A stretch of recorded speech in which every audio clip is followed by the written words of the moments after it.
Hey, what is up, everybody? This is Steve Breach coming to you here today. We're going to be talking all about the live from Madison Square Garden show, which is going to be coming up this Saturday on the WWE Network.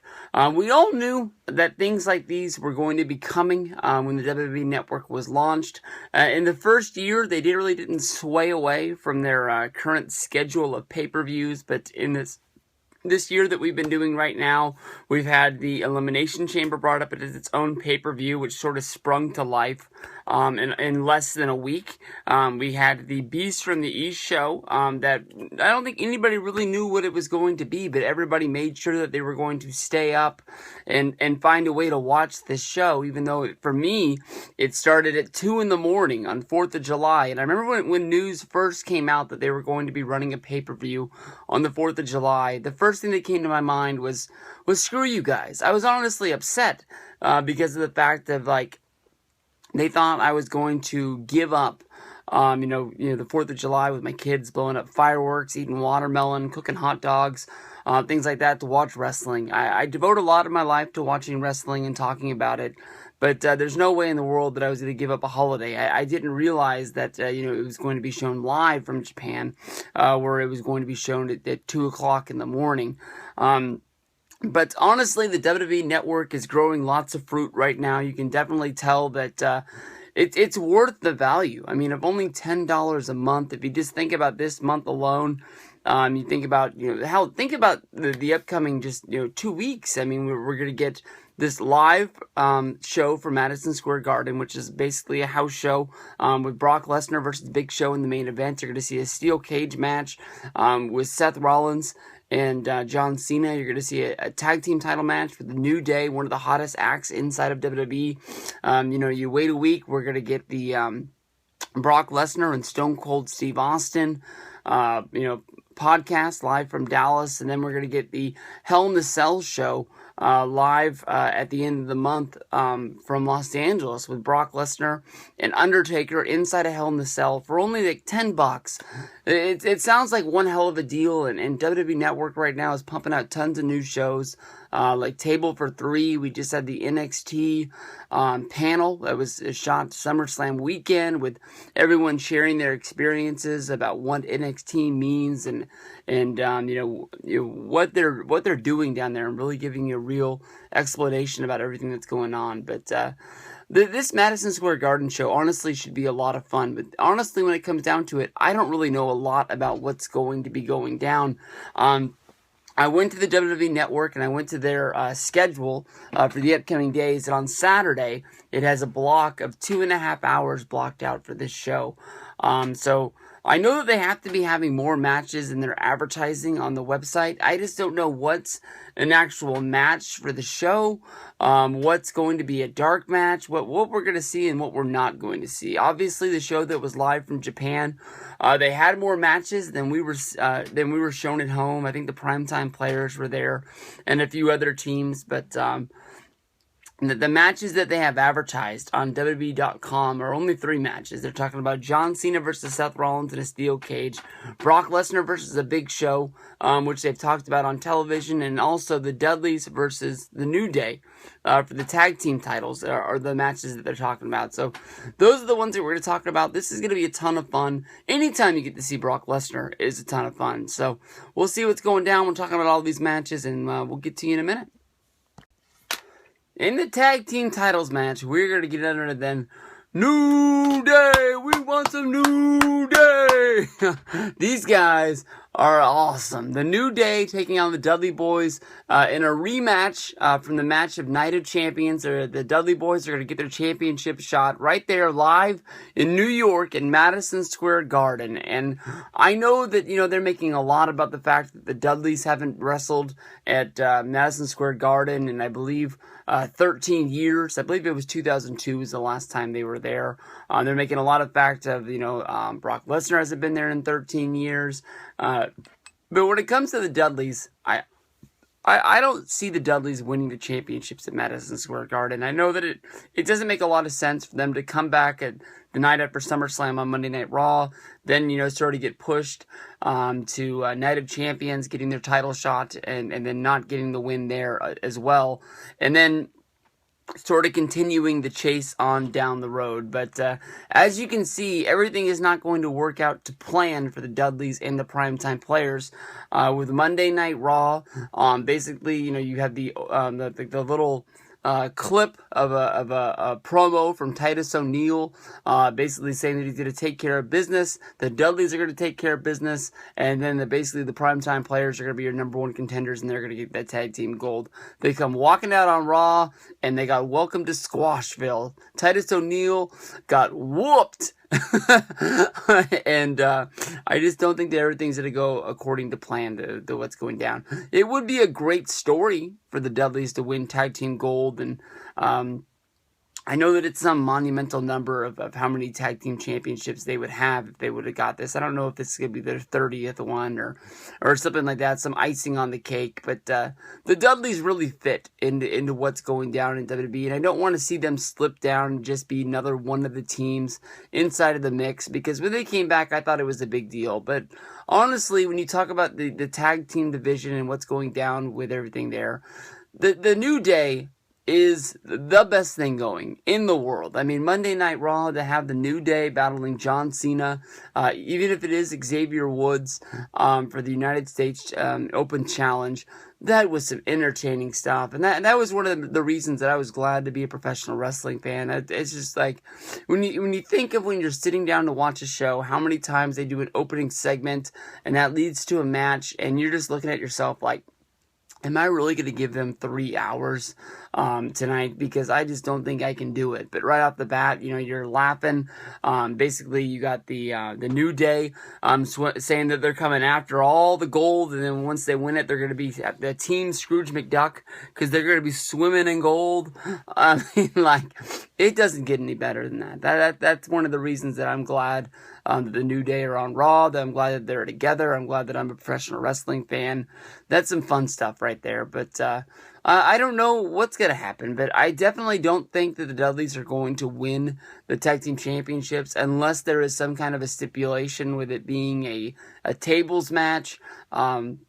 That sort of fits to them. And I think the Dudleys will become tag champs, but I just don't think it's going to be at this Madison Square Garden show, especially when you look at it as basically we're going to have this show, and then we have to turn around in 2 weeks, and then we have another pay-per-view from LA, Hell in the Cell, and you know that these teams are going to be involved on that show again as well. So I just see the New Day winning this and moving on and keeping their gold.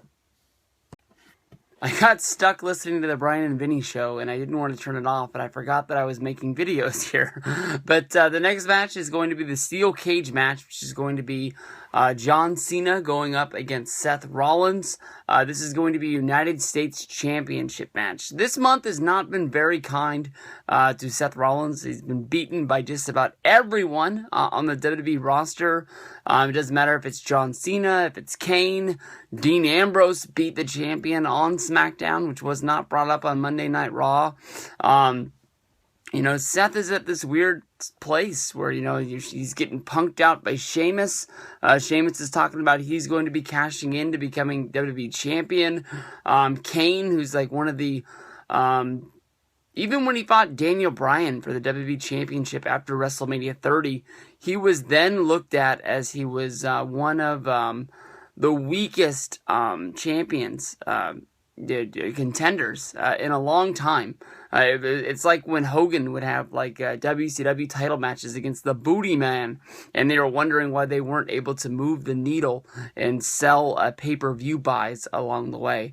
But I think that this is going to be good for this match. Definitely SummerSlam wasn't that long ago, and they did John Cena versus Seth Rollins. Of course, that match was broken up by Jon Stewart. I'm hoping that with Jon Stewart living in New York and this happening in New York, that Jon Stewart doesn't come down and pay another visit to WWE. But no doubt in my mind, John Cena has to win this match due to it being a United States Championship match. But when you think of it in the long run, it doesn't make a lot of sense. Seth Rollins is your WWE champion. He already lost a United States Championship match on Monday Night Raw last week. Before Kane came out, he lost the match clean by the attitude adjustment right there in the middle of the ring. And I guess they're doing this like they used to. I mean, Madison Square Garden used to be the way that you would kill off big angles, doing a big show with a big gate, everyone coming out to see, the steel cage match, which was supposed to be the end-all say-all for all feuds. You could have all the matches, all the beatdowns, all the interviews you needed, but when it comes to the steel cage match, it was supposed to be where it kept the action inside of the ring. You couldn't make it where the heel would just walk off and leave. He had to stay inside of the ring. You could use the steel cage as a weapon, battering your buddy's head into the side of it. This, that, and the other, but no doubt in my mind, this has to be a Rollins loss, which sucks. I mean, obviously, at Hell in a Cell, he would beat the Demon Kane. Where the Demon Kane goes from there, I've got no clue. But we need to see Rollins get back on the winning ways, and I'm not sure when that is going to happen. WWE, when they have a strong champion, even if the champion is strong because of, he has buddies that helps him, WWE is in a better place. If you think about, Randy Orton and Legacy, with Ted DiBiase and Cody Rhodes coming down and getting involved in his matches all the time. I wasn't the biggest fan of Randy Orton and Legacy, but I watched each and every week because I wanted to see who was finally going to get their hands on Orton and be able to outsmart Legacy and beat the champ. That's what I was looking forward to, with Randy Orton's title. So, obviously, Cena's going to win this match, and then Rollins will go on to Hell in a Cell and fight Kane. I've heard a rumor that Big Show is going to fight Cena for the U.S. title, but I just want to see Rollins get back on his winning horse and see how he can ride this out. Brock Lesnar versus Big Show. WWE live from Madison Square Garden 2015. This is going to be a fun one. This is probably the one reason why everyone is tuning in to the WWE Network on Saturday to watch this. To see Brock. Brock is definitely the big man on campus when it comes to WWE. He is the one guy that people come to see. Whenever Brock shows up on Monday Night Raw, you can tell that business is about to step up because he's just the one guy that more people care about more than anything else because of his background, becoming the fastest reigning WWE champion, becoming, the UFC champion, and actually, showing some legitimacy to what the guys in WWE are able to do. What could a lot of the guys do if they went over to UFC? Would they actually be able to compete, or would they actually, just not be able to stand up to that kind of a beating from these guys? But Brock took beatings from all those guys. He got into the octagon with a guy like Frank Mir, beat the hell out of the guy, but Frank Mir was able to show him that there was more to UFC than just being the biggest, baddest dude that could throw a punch, and grabbed a hold on Brock, and Brock tapped out fast. Brock went back and trained, and next thing you knew, he was able to become a better ground worker, fight off submissions, and not be beaten by Frank Mir like that. But Brock against Big Show, I think definitely when you think about this match, there's no way that anyone thinks that Brock is going to lose this match. I bet that if you went to Vegas with this bet, there's no way in the world that Vegas would even take a bet for Brock Lesnar to lose this match, because this is easy money. You're not going to have Big Show beat Brock Lesnar and then have Big Show fight Undertaker in 2 weeks. It's one of the good bad things about this show is that WWE is treating this like it's a live pay-per-view. They want to show everyone, go out of your way to watch this. They've announced Hell in a Cell as a pay-per-view. They've announced Lesnar versus Undertaker as a match that's going to happen, but they're not really giving it that much of a build because they don't want to confuse people, which never makes a lot of sense to me. But Big Show beat Mark Henry, I believe, in 3 moves. He gave him 2 body slams and then pinned the guy. I don't have a ton of faith in Mark Henry being one of the greatest wrestlers of all time, but he's a guy that shouldn't be getting beat in 4 moves. I mean, that's just the way that it really comes down to. But you have to make Big Show look strong leading into this match. I'm sure that Big Show will, stick around in WWE. Mark Henry will stick around in WWE. They're not going to let their giants leave them. They need them. It's been a big part of WWE for a long time. But Brock's going to kill him. That's all you need to say.